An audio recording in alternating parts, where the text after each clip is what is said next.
지금 여러분 머리 위를 1만 대가 넘는 비행기가 날아다니고 있습니다.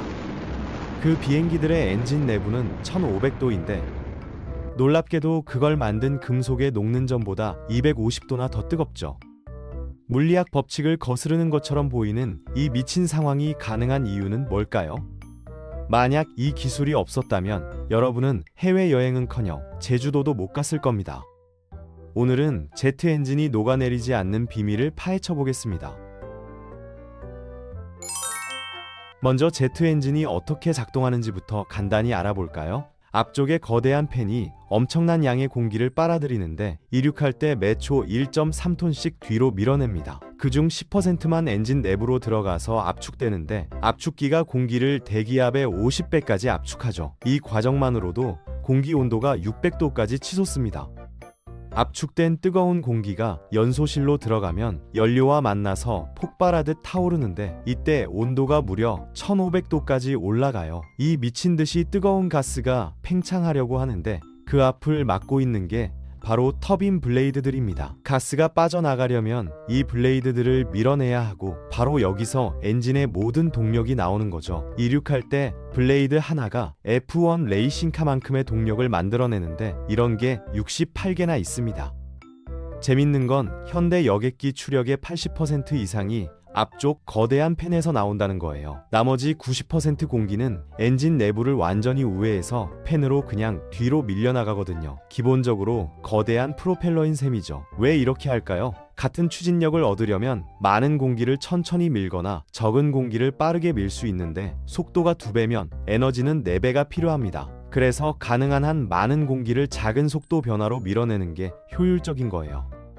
하지만 엔진 효율에는 또 다른 중요한 요소가 있습니다. 바로 온도죠. 높은 고도에서 외부는 영하 55도인데 엔진 내부는 1500도가 넘어요. 이 온도차가 클수록 열을 일로 바꾸는 효율이 올라가는데 이게 바로 카르노 효율입니다. 효율을 높이려면 더 차가운 곳을 날거나 연소실 온도를 올려야 하는데 문제는 온도를 올리면 제트 엔진 내부가 지옥이 된다는 거예요. 상상해보세요. 터빈 블레이드를 온전하게 유지하는 건 오븐을 최대로 켜놓고 얼음을 넣은 다음 8시간 뒤 돌아와서도 얼음이 그대로 얼어있길 바라는 것과 같습니다. 말도 안 되죠? 하지만 실제로 그걸 해내야 하는 겁니다.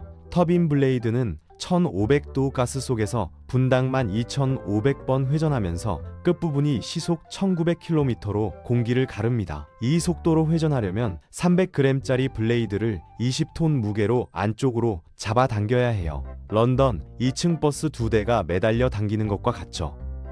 여기에 더해 고온에서 산소가 금속과 반응하려 하고 공기에 섞인 먼지와 모래가 표면을 갉아먹습니다. 그런데도 수만 시간 동안 멀쩡해야 해요. 그럼 어떤 금속이 이런 조건을 견딜 수 있을까요? 먼저 강철을 테스트해봤는데 처음에는 잘 버팁니다. 온도가 낮을 때는 금속이 탄성적으로 움직여서 힘을 제거하면 원래대로 돌아가거든요. 하지만 온도를 계속 올리면 결합이 끊어지고 다시 형성되면서 영구적으로 변형되기 시작하죠.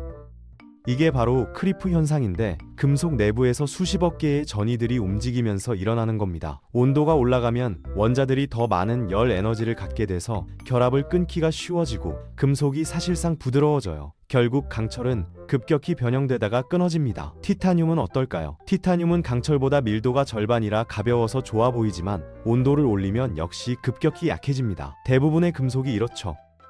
그렇다면 녹는 점이 3400도인 텅스텐은 어떨까요? 현대 제트 엔진 온도의 2배가 넘는데 말이에요. 문제는 텅스텐이 강철보다 2.5배나 무겁고 부서지기 쉽다는 겁니다. 이렇게 무거우면 블레이드를 고정하는 부품들도 감당할 수 없는 하중을 받게 되죠. 한 가지를 최적화하면 다른 게 희생되는데 터빈은 모든 변수를 동시에 한 개까지 밀어붙여야 하거든요. 그럼 실제로는 뭘로 만들까요? 놀랍게도 세계에서 가장 진보된 금속 부품은 왁스에서 시작합니다. 양초 만들듯이 왁스를 틀에 넣어서 블레이드 모양을 만드는데 수천 년 된 투자 주조 기법을 완벽하게 발전시킨 거예요. 왁스 표면의 모든 결함이 금속의 결함이 되니까 엄청난 기술이 필요하죠. 왁스 조립이 완벽해지면 지르콘 기반 슬러리를 여러 번 입혀서 단단한 껍질을 만들고 왁스를 녹여내면 틀이 완성됩니다. 이 틀에 니켈 합금을 부어 넣는데 1940년대에 개발된 니켈 합금은 크롬과 코발트를 넣어서 800도에서 900도를 견딜 수 있었어요. 강철보다 100도 더 뜨겁고 수명도 10배나 길었죠.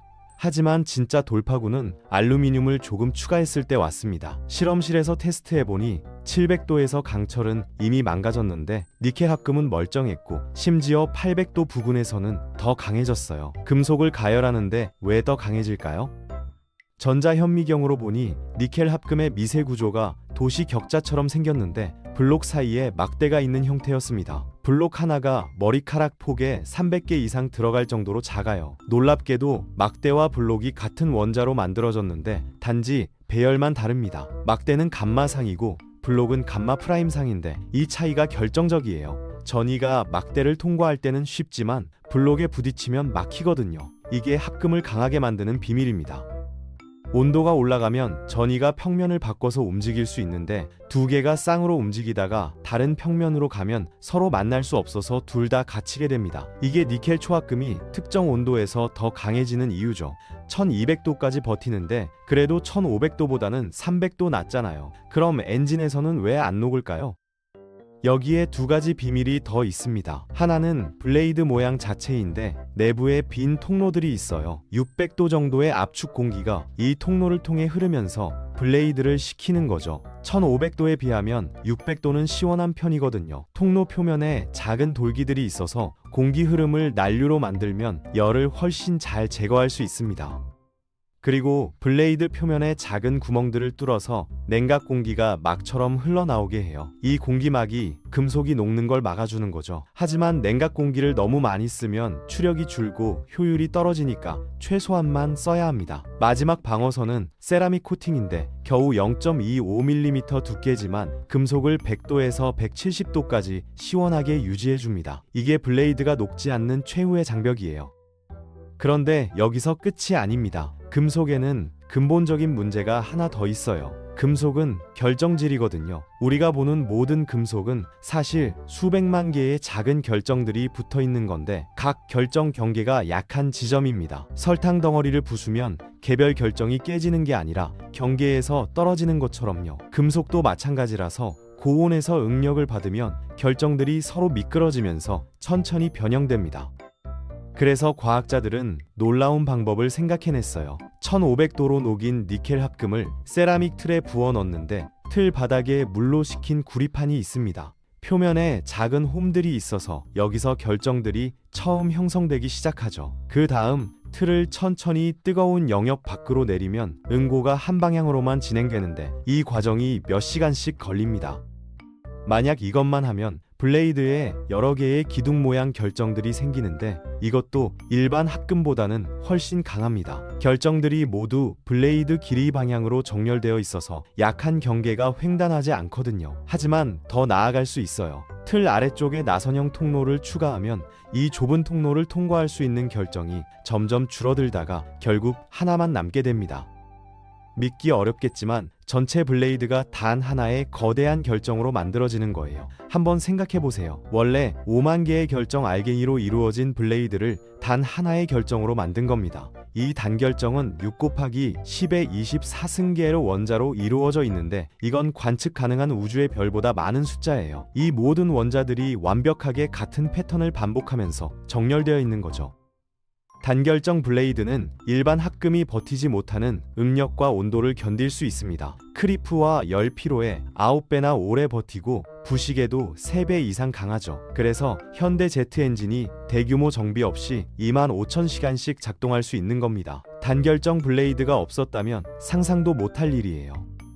이 기술의 영향은 엄청났습니다. 1960년에서 2010년 사이에 제트기의 연료 효율이 55%나 향상됐는데 대부분이 니켈 초합금 발전 덕분이에요. 1960년대에는 비행기 타는 게 엄청난 사치였습니다. 뉴욕에서 파리까지 편도가 $310였는데 지금 돈으로 환산하면 $3,750예요. 하지만 엔진이 효율적으로 발전하면서 항공사들이 더 많은 사람을 더 멀리 적은 연료로 실어 날릴 수 있게 됐고 티켓 가격이 내려가면서 항공여행이 폭발적으로 증가했죠.